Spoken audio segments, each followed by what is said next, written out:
গল্পের শুরু হয় চীনের সবচেয়ে সফল এমএমএ ফাইটার ফেং ইউকে দিয়ে। তিনি নিজেকে এতটাই শক্তিশালী করে তুলেছিলেন যে তিনি একটি ম্যাচও হারেননি। ম্যাকাউতে তিনি আরেকজন দক্ষ ফাইটার শাও ফেং এর বিরুদ্ধে লড়ছিলেন, কিন্তু ফেং ইউ সহজেই তাকে পরাজিত করেন। লড়াইটি সরাসরি সম্প্রচারিত হচ্ছিল এবং ফেং ইউ এর খ্যাতি ও জনপ্রিয়তা দ্রুত বাড়তে শুরু করে। কিন্তু অদ্ভুতভাবে এই বিজয়ও তার মনে আনন্দ এনে দিতে পারেনি। রিংয়ে দাঁড়িয়েও তার চিন্তাগুলো তার অতীতে আবর্তিত ছিল। তার দাদু ছিলেন একজন ধনী ব্যবসায়ী। তিনি কখনোই চাননি যে ফেং ইউ একজন ফাইটার হোক। তিনি বিশ্বাস করতেন তার নাতনি পৈতৃক ব্যবসা সামলাবে। শৈশব থেকেই তাকে এই প্রত্যাশার ভার বহন করতে হয়েছে, কিন্তু তিনি পুরো পরিবারের বিরুদ্ধে গিয়ে নিজের পথ বেছে নেন। তিনি একজন ফাইটার হন এবং এই কারণে তার দাদু সবসময় তার উপর অসন্তুষ্ট ছিলেন। এবার গল্পটি মোড় নেয় এবং আমরা মিং তিয়ানকে দেখি, যে তার দুই ছোট ভাই বোনের সাথে ম্যাকাউতে থাকে। তার বাবা আগেই মারা গেছেন এবং তার মাও তাদের ছেড়ে চলে গেছেন। সমস্ত দায়িত্বের বোঝা মিং তিয়ানের উপর এসে পড়ে। তার ছোট ভাই মিং লে টিভিতে এমএম এর লড়াই দেখছিল। তার প্রিয় ফাইটার ছিলেন ফেং ইউ। সে তার দাদাকে বলল যে ফেং ইউ এর রাউন্ড কি সত্যি অসাধারণ।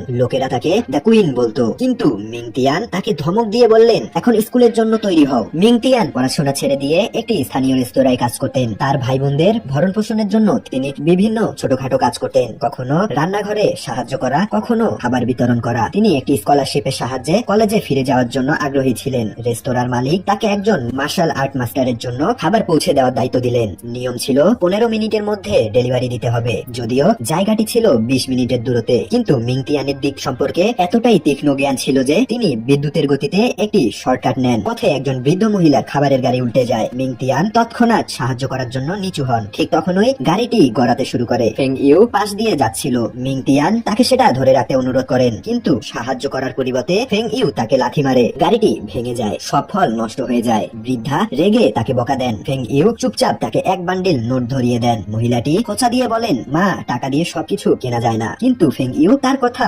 উপেক্ষা করেন। মিং তিয়ানও তার আচরণে অসন্তুষ্ট হন, কিন্তু তিনি কি বা করতে পারেন। এদিকে ফেং ইউ তার পুরনো মার্শাল আর্ট শিক্ষকের সাথে দেখা করতে যান। তিনি বাইরে পরিষ্কার করছিলেন। ফেং ইউ তাকে পরিষ্কার করতে সাহায্য করতে চান। এ নিয়ে দুজনের মধ্যে একটি কথোপকথন হয়। ফেং ইউ তাকে বলেন, আমার পরিবার আমাকে পারিবারিক ব্যবসায় যোগ দিতে বাধ্য করছে। আমি চাই আপনি আমার জন্য সিদ্ধান্ত নিন, আমার কি করা উচিত। শিক্ষক সরাসরি প্রত্যাখ্যান করেন, তোমার জীবনের সিদ্ধান্ত তোমাকে নিজেই নিতে হবে। ঠিক তখনই মিং তিয়ান সেখানে পৌঁছান। জানা যায় সেই শিক্ষকই খাবারের অর্ডার দিয়েছিলেন। তারা একে অপরের দিকে তাকান, কিন্তু কোনো কথা না বলে যার যার পথে চলে যান। মিং তিয়ান ফিরছিলেন যখন তিনি একটি ইমেল পান। তিনি 70% স্কলারশিপ পেয়েছেন, কিন্তু কলেজটি শেনঝেনে। এখন তিনি উভয় সংকটে। পড়াশোনার জন্য শহর ছেড়ে যাবেন নাকি তার ভাই বোনদের জন্য ম্যাকাউতে থাকবেন। নিজের দ্বিধা দূর করতে তিনি উইজডম ফাউন্টেনে যান। তিনি একটি মুদ্রা ছুঁড়ে মারেন এবং ভাগ্যের কাছে পথ নির্দেশের জন্য প্রার্থনা করেন। তার শৈশবের কথা মনে পড়ে, যখন তার বাবা প্রথম তাকে এই ফোয়ারায় এনেছিলেন। তিনি বলেছিলেন, বাবা,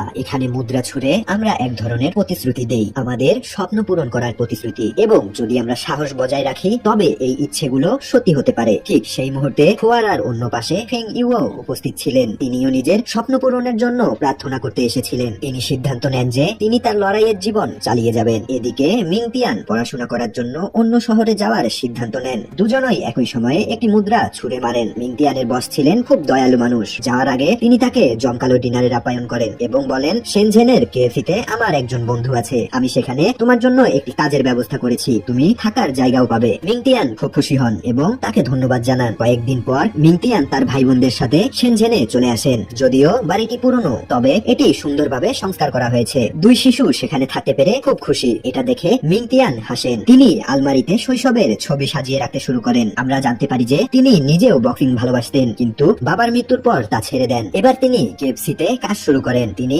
ডেলিভারি বয় হিসেবে কাজ পান। তিনি তার ভাই বোনদের তাদের মাধ্যমিক বিদ্যালয়েও পৌঁছে দেন। কিন্তু আজ ছিল তার কলেজের প্রথম দিন, তাই তার ভাই বোনরা তাকে শুভকামনা জানায়। ঠিক তখনই তিনি বুঝতে পারেন যে তার কলেজের জন্য দেরি হয়ে গেছে। তিনি একটি শর্টকাট নেন এবং দ্রুত পৌঁছে যান। জিয়াজি কলেজ ছিল পুরো চীনের সবচেয়ে বিখ্যাত ক্রীড়া কলেজ, যেখানে শুধুমাত্র মেয়েদের ভর্তি করানো হতো। কিন্তু এই বছর প্রথমবারের মতো 10 জন ছেলেকে ভর্তি করানো হয়েছিল। মিং তিয়ান ছিলেন তাদের মধ্যে একজন। তিনি ভেতরে ঢুকতেই মেয়েদের ভিড়ে ঘিরে যান। শত শত মেয়ের মধ্যে একমাত্র ছেলে হয় তিনি বেশ অস্বস্তি বোধ করেন। হঠাৎ তিনি শাওমির সাথে ধাক্কা লাগতে লাগতে বেঁচে যান। মিং তিয়ান সঙ্গে সঙ্গে ক্ষমা চান এবং তাকে দেখে আনন্দিত হয়ে বলেন, বাহ, আমি ভেবেছিলাম আমি এখানকার একমাত্র ছেলে, তোমাকে দেখে শান্তি পেলাম। শাওমি অবাক হন। ছোট চুলের কারণে মিং তিয়ান তাকে ভুল করে ছেলে ভেবেছিলেন। সে তৎক্ষণাৎ একটি ছোট ক্লিপ লাগিয়ে নেন। মিং তিয়ান হতবাক হয়ে যান। শাওমি হেসে বলেন, আমি তোমার নাম মনে রাখবো। এবং তারপর তারপর স্কেটিং করে চলে যান। দৃশ্য পরিবর্তন হয়। কলেজের শিক্ষক মিস্টার ওয়াং এবং প্রধান শিক্ষকের মধ্যে কথা হচ্ছে। মিস্টার ওয়াং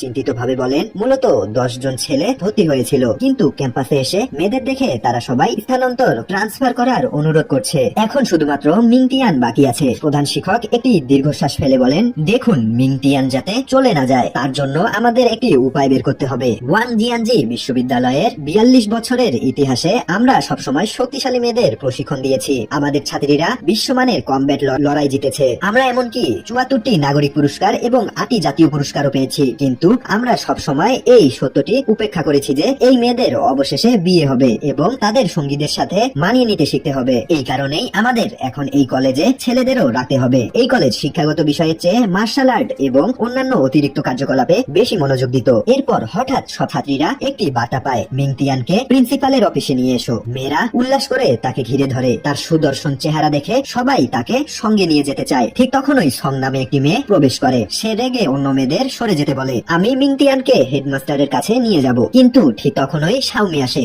আবার তার ছোট চুল ক্লিপ দিয়ে আটকে। সে বলে, না, আমি মিংটিয়ানকে নিয়ে যাব। সং খোঁচা দিয়ে বলে, এত তাড়াহুড়া কিসের? একবার আয়নায় নিজের মুখ দেখো, তোমাকে তো একটা ম্যাকো গার্লের মতো লাগে। শাওমি রেগে যায় এবং দুজনের মধ্যে ঝগড়া শুরু হয়, কিন্তু মিংটিয়ান এর মধ্যে জড়াতে চায় না। তিনি চালাকি করে ভান করেন, দেখুন হেডমাস্টার এসে গেছেন, এবং তারপর দ্রুত খেলার মাঠের দিকে চলে যান। সেখানে তিনি ফেং ইউকে দেখতে পান। তিনি তাকে প্রথম দেখাতেই চিনতে পারেন, এ সেই রক্ষণশীল মেয়ে। কিন্তু ফেং ইউ তাকে চিনতে পারে না। সে যখন চলে যাচ্ছিল তখন তার ব্যাগের ধাক্কায় দুর্ঘটনাক্রমে মিংটিয়ানের হাত কেটে যায়। ফেং ইউ তাকে একটি নোট ধরিয়ে দেন এবং ঠান্ডাভাবে বলেন চিকিৎসা করতে। মিংটিয়ান তার অহংকারে ক্ষুব্ধ হন। তিনি বলেন, টাকার বদলে তুমি যদি দুঃখিত বলতে তাহলে ভালো হতো, এবং টাকাটা মাটিতে ছুঁড়ে ফেললেন। কিন্তু ফেং ইউ এর কাছে ক্ষমা চাওয়ার চেয়ে টাকা বেশি গুরুত্বপূর্ণ ছিল। সে খোঁচা দিয়ে বলে, দুঃখিত কিছুই বোঝায় না, এই পৃথিবীটা টাকা দিয়েই চলে। মিংটিয়ান রেগে তাকে দানব বলে ডাকেন। এই কথা শুনে ফেং ইউ এর মুখ লাল হয়ে যায়। তিনি তাকে ঘুষি মারতে যান, কিন্তু নিজেকে সামলে নিয়ে চলে যান। কিন্তু তখন তার গভীর অনুশোচনা হয় এবং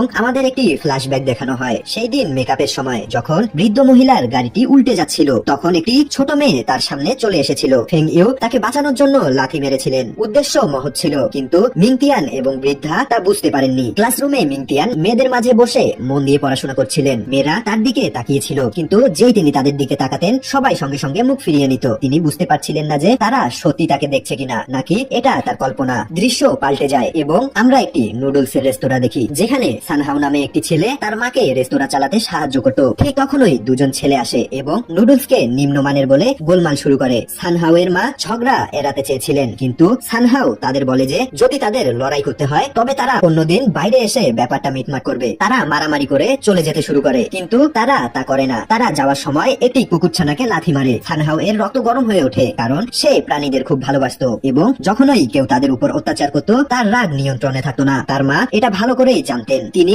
নিশ্চিত ছিলেন যে সংঘর্ষ অনিবার্য। পরের মুহূর্তেই সানহাও তাদের দুজনের উপর হামলা করে। এদিকে আমরা শাওমি এবং ফেং ইউকে বক্সিং ক্লাবে অনুশীলন করতে দেখি। তারা ভালো বন্ধু ছিল এবং বক্সিং এর প্রতি তাদের গভীর আগ্রহ ছিল। ফেং ইউ আজ মনমরা দেখাচ্ছিল। শাওমি বুঝতে পারেন যে কিছু একটা তাকে কষ্ট দিচ্ছে। সে জিজ্ঞেস করে, কি হয়েছে, তুমি এত মন খারাপ করে আছো কেন? ফেং ইউ বলেন, মিংটিয়ানের সাথে আমার ঝগড়া হয়েছে এবং সে আমাকে দানব বলেছে। আমাকে কি সত্যি এত খারাপ দেখায়? শাওমি হাসতে যাচ্ছিল, কিন্তু নিজেকে থামিয়ে ব্যাখ্যা করেন, মিংটিয়ানের কথায় তোমার মন খারাপ করা উচিত নয়। এদিকে ক্লাস শুরু হয়েছিল। মেয়েরা মিংটিয়ান সম্পর্কে আরো জানতে চেয়েছিল, তাই শিক্ষক তাকে সামনে ডাকেন এবং তার সম্পর্কে কিছু বলতে বলেন। কিন্তু মিংটিয়ানের বলার মতো বিশেষ কিছু ছিল না। তিনি শুধু তার নাম বলে চুপচাপ বসে পড়েন। রাতে ফেং ইউ তার ঘরে বসে মিংটিয়ানের কথা ভাবছিলেন। এরপর আমাদের তার শৈশব দেখানো হয়। যখন তিনি ছোট ছিলেন তখন তার বাবা মা তার সাথে মেয়ের মতো ব্যবহার করতেন না। তারা সবসময় একটি ছেলে চাইতেন। সেই কারণে তারা ফেং ইউকে ছেলের মতোই বড় করেছিলেন। তাকে লম্বা চুল রাখতে দেওয়া হতো না, আর না তাকে মেয়েদের পোশাক পরতে দেওয়া হতো। কেবলমাত্র যখন তার ছোট ভাইয়ের জন্ম হয় তখনই তার মা বাবা তাকে মেয়ের মতো জীবনযাপন করার অনুমতি দেন। আনন্দে ফেং ইউ মলে গিয়ে সেই পোশাকটি কিনেন যার দিকে তিনি তাকিয়েছিলেন। তিনি তার সহপাঠীকে একটি উপহার দিয়ে চমকে দিতে চেয়েছিলেন, কিন্তু সবাই তাকে নিয়ে উপহাস করে, তাকে দানব বলে ডাকে এবং তাকে খেপায়। এই কারণেই ফেং ইউ আজও তার লিঙ্গ পরিচয় নিয়ে সমস্যায় ভোগেন। এদিকে মিংটিয়ান তার কলেজের কাজ শেষ করছিলেন। ঠিক তখনই তার ছোট ভাই মিংলে ঘুমন্ত অবস্থায় তাকে ঘুষি মারতে শুরু করে। মিংটিয়ান তার নিষ্পাপতা দেখে হাসেন। এরপর তার মনে পড়ে তার ভাই যাকে আদর্শ মনে করে সেই মেয়েটি হলো ফেং ইউ, সেই কাঠখোট্টা মেয়ে। তার মনে পড়ে যে ফেং ইউ এর চোখগুলো ঠিক তার মায়ের মতো। হয়তো সেই কারণেই ফেং ইউকে দেখলে তার বিরক্ত লাগে। এরপর একটি ফ্ল্যাশব্যাকে তার মনে পড়ে সেই দিনটি রাতেই যখন তার বাবা টলতে টলতে মাতাল অবস্থায় বাড়ি ফিরছিলেন, তিনি তাকে ধরেছিলেন এবং ঠিক সেই দিনই তার মা চিরতরে বাড়ি ছেড়ে চলে যান। কলেজে মেয়েদের কারণে মিংতিয়ান তার পড়াশোনায় মন দিতে পারছিলেন না। প্রধান শিক্ষক এবং মিস্টার ওয়াং খুশি ছিলেন যে তিনি এখনো ট্রান্সফার নেননি, কিন্তু মিংতিয়ান মন খারাপ করে অন্য কলেজে যাওয়ার পরিকল্পনা করছিলেন। কলেজের বিশেষত্ব ছিল এটি যে ক্লাবগুলি প্রতিষ্ঠা করেছিল যেখানে ছাত্রীরা তাদের প্রতিভা বাড়িয়ে তুলত। সব নতুন ভর্তি হওয়া ফ্রেশম্যানদের ক্লাবগুলো ঘুরিয়ে দেখানো হয় এবং তাদের স্বাধীনভাবে বেছে নেওয়ার সুযোগ দেওয়া হয়। মিস্টার মিংতিয়ান সব ক্লাব মনোযোগ দিয়ে দেখছিলেন। যখন তিনি বক্সিং ক্লাবে ফেং ইউকে লড়তে দেখেন তখন তিনি বুঝতে পারেন যে তিনি হয়তো সেই পুরনো মাস্টারের কাছেই প্রশিক্ষণ নিয়েছেন যাকে তিনি খাবার দিতে গিয়েছিলেন। ফং ও চেয়েছিলেন মিংতিয়ান তার ক্লাবে যোগ দিক এবং তাকে তার শক্তি দেখান, যা দেখে মিংতিয়ান অবাক হন। তবে শাওমিও তাকে তার ক্লাবে যোগ দিতে চেয়েছিলেন, যার কারণে তাদের মধ্যে আরো একটি ঝগড়া হয়। বিরক্ত হয়ে মিংতিয়ান সুইমিং ক্লাবটি বেছে নেন। তিনি পুলে ঝাঁপ দেন কিন্তু সেখানে মাছ খুঁজে পান। তিনি জানতে পারেন যে ক্লাবটি বন্ধ হয়ে গেছে এবং পুলটিকে একটি বাস্তুতান্ত্রিক পুকুরে পরিণত করা হয়েছে। এতে মন খারাপ করে মিংতিয়ান ট্রান্সফার করার জন্য সিদ্ধান্ত নেন। মিস্টার ওয়াং তাকে নিরুৎসাহিত করার চেষ্টা করেন, কিন্তু যখন তিনি রাজি হন না তখন তিনি বলেন যে ট্রান্সফার করা সহজ, শুধু ফর্মটি পূরণ করে অফিসিয়াল ফাইল বক্সে রেখে দাও। মিংতিয়ানও মনে করেন এটা সহজ হবে। তিনি যখন ফর্ম জমা দিতে যান তখন স্নাতক করাতে মেয়েরা তাকে থামায়। মিংতিয়ান তাদের সাথে লড়াই করেন কিন্তু খারাপভাবে মার খান। তিনি মিস্টার ওয়াং এর কাছে অভিযোগ করেন, আপনি আমাকে থামাতে 5 জন মেয়ে পাঠিয়েছিলেন, এটা কি ভুল নয়? মিস্টার ওয়াং বলেন, আমি জানি তুমি একজন সুপারস্টারের মতো সবার মনোযোগের কেন্দ্র এবং আমি চাই না তুমি আমাদের কলেজ ছেড়ে যাও। এরপর তিনি তাকে একটি বিশেষ অফার দেন, এই বছর তোমার কলেজের ফি দিতে হবে না, পরবর্তীতে আমি সময়সীমা 30 বছর বাড়িয়ে দেব, যা হবে কোনো সুদ ছাড়া ঋণ পরিশোধের মতো। মিংতিয়ান এই অফারে খুব মুগ্ধ হন কারণ তিনি বিনামূল্যে তার পড়াশোনা শেষ করতে পারবেন। তবে মিস্টার ওয়াং তাকে এটি গোপন রাখতে বলেন। একদিন তিনি দুর্ঘটনাক্রমে মেয়েদের বাথরুমে ঢুকে পড়েন। ফেং ইউ সেখানে স্নান করছিলেন। তিনি ভাবেন কোনো মেয়ে এসেছে, তাই তিনি মিংতিয়ানকে একটি তোয়ালে দিতে বলেন। মিংতিয়ান বিভ্রান্ত হন। তিনি তার পোশাক তুলে তাকে দেন, কিন্তু ফেং ইউ বুঝতে পারেন যে এটা মিংতিয়ান এবং তাকে লাথি মেরে দূরে সরিয়ে দেন। ঠিক তখনই শাওমি প্রবেশ করেন এবং ভুল বোঝেন। দুজনেই একই সাথে ঘোষণা করেন যে তাদের মধ্যে এমন কিছু নেই এবং মিংতিয়ান চলে যান। এরপর আমাদের ক্যান্টিনের একটি দৃশ্য দেখানো হয়। শাওমি ফেং ইউ এর সাথে আইসক্রিম নিতে গিয়েছিলেন, তবে সেখানে স্ট্রবেরি আইসক্রিম নিয়ে